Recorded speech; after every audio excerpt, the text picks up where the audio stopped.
This is what it sounds like when you're translating.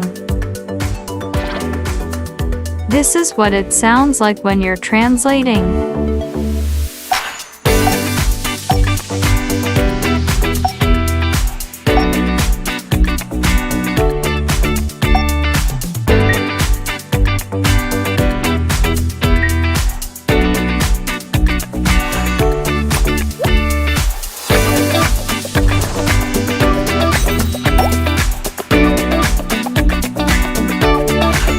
Excuse me, is there a traditional Spanish restaurant nearby? Disculpe, ¿hay algún restaurante español tradicional cerca?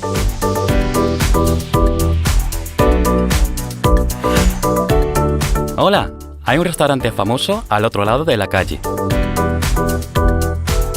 Hello, there's a famous restaurant on the other side of the street.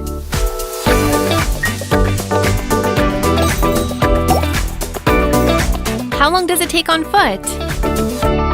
¿Cuánto se tarda a pie?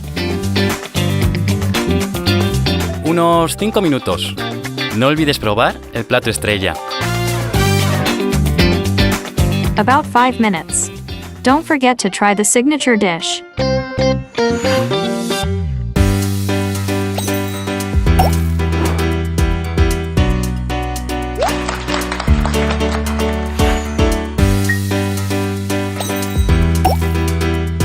Thank you for your help.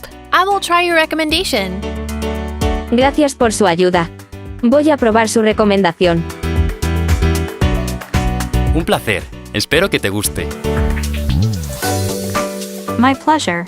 I hope you like it.